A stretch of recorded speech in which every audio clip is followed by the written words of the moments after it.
You are standing in a damp pre-dawn square. The air tastes of smoke and horse sweat.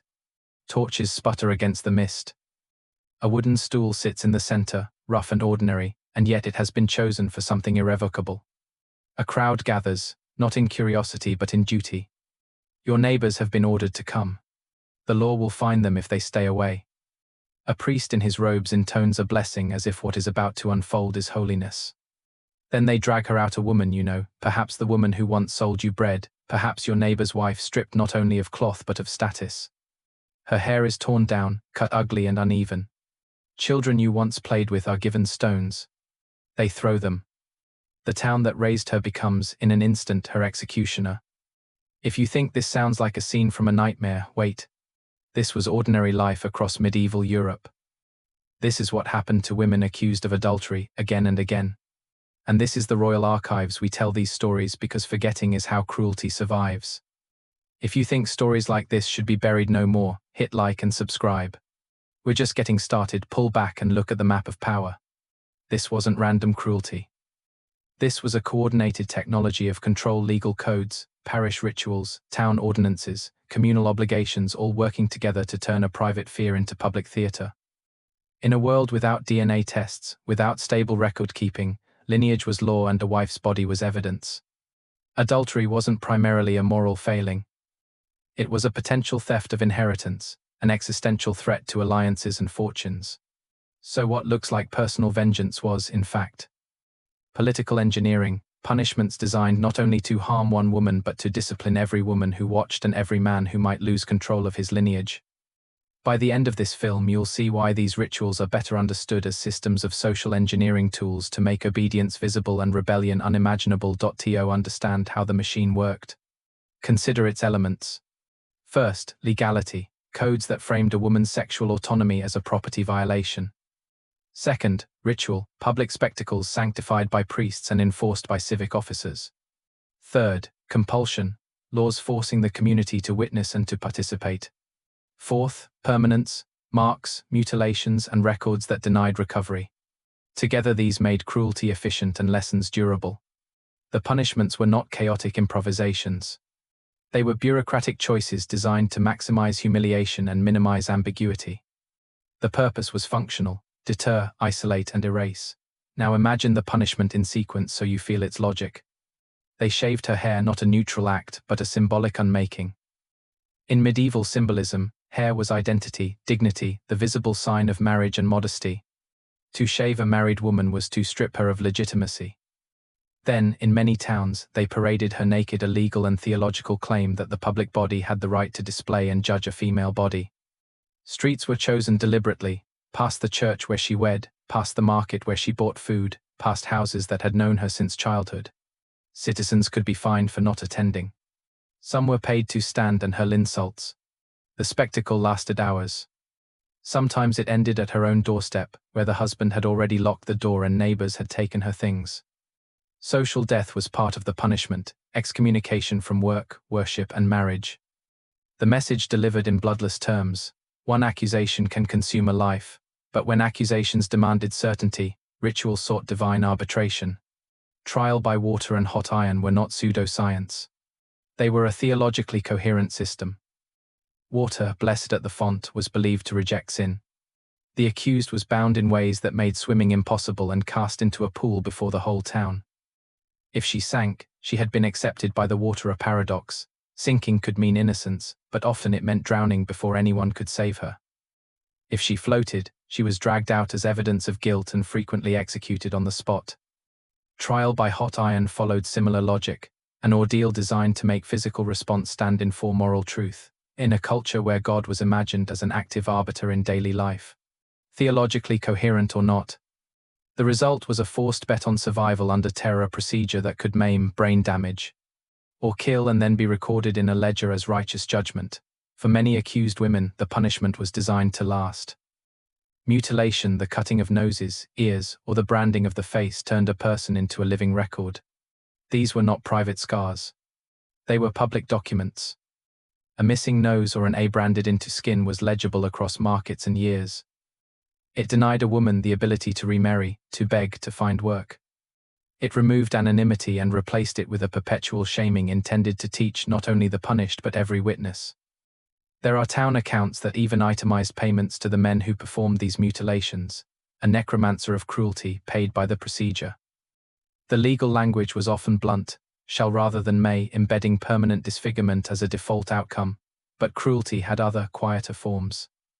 For the powerful, for women who could not simply be thrown into the street without political fallout, there existed the long imprisonment enclosure that was a slow erasure. Noble women accused in courts of scandal were often locked in cells or convent chambers, allowed food and a bed but denied speech, letters, or visitors. Their physical needs might be met, but their humanity was walled away.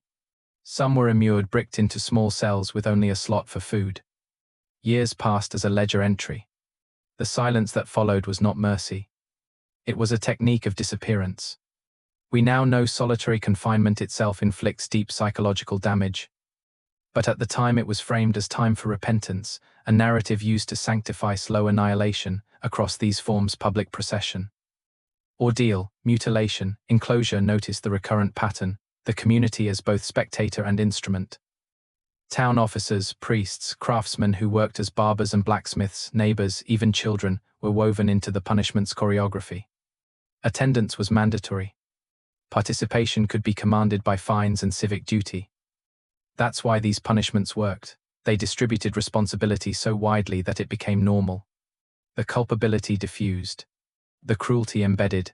Now, who were the victims? Take Gertrude, a name from a municipal chronicle. She was accused on the testimony of a single neighbor.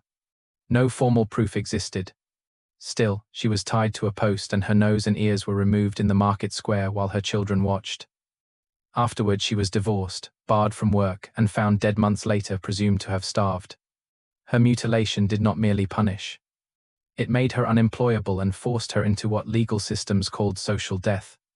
Or consider the case of an accused woman who underwent the water ordeal, sank, and survived only to be left brain damaged. Declared innocent by theology, she returned to a world that had lost its use for her. The law could pronounce mercy and still leave ruin. On the other side were the men. Their punishments, when they existed, were different in kind and scale: fines, short banishments, or symbolic penances. Frequently, the law treated male transgression as a private matter, subject to negotiation and economic settlement. Noblemen could pay fines, commute sentences, or fight a trial by combat. The asymmetry was not accidental but structural. Women's sexuality was policed as property, a mechanism to guarantee patrilineal certainty and to protect family fortunes. The legal system had exits for men and entrapment for women. Even among the men who enforced these punishments, hypocrisies abounded. Those who cast stones were often guilty of similar acts themselves. The system required male double standards to function.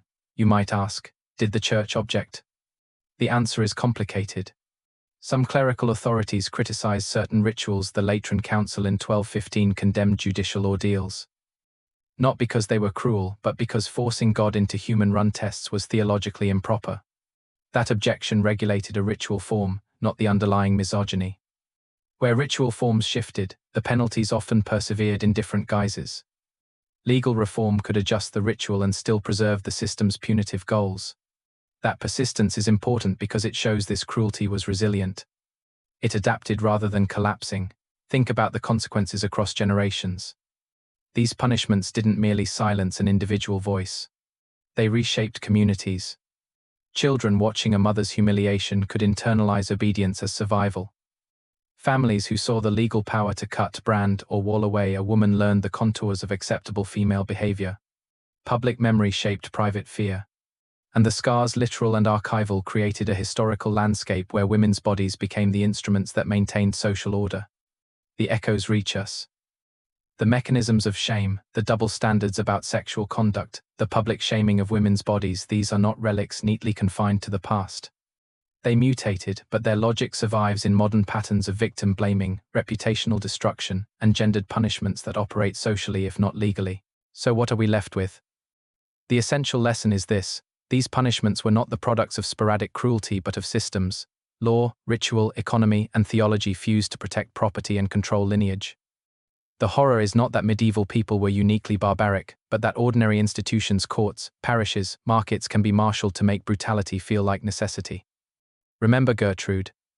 Remember the woman bricked into a cell whose only marks on the wall were desperate scratches of prayer and curse. Remember that the men making rules often wrote exceptions for themselves. If this unsettled you, that reaction is the point. To remember is to refuse erasure. Comment below which part of this history hit you hardest. Tell us a name you'll carry forward. And if you want more of these hard histories that make us uncomfortable because they show patterns still with us today, subscribe to the Royal Archives. We don't sugarcoat. We bear witness. Finally, Ray center this truth, those public spectacles. The ordeals, the brandings, and the long enclosures were all methods of making women invisible. Permanent warnings so the community would police itself. The machinery of humiliation was social, legal, and theatrical, and it was intended to last longer than any single life. By remembering them, by naming them and telling them aloud, we strip power from the ritual. We refuse the lesson the punishers wanted taught, that women can be turned into warnings and then forgotten. If you believe these voices should be remembered, join us, subscribe, share, and help keep the erased from vanishing again. The Royal Archives will keep telling them, because remembering is the smallest form of justice we can offer.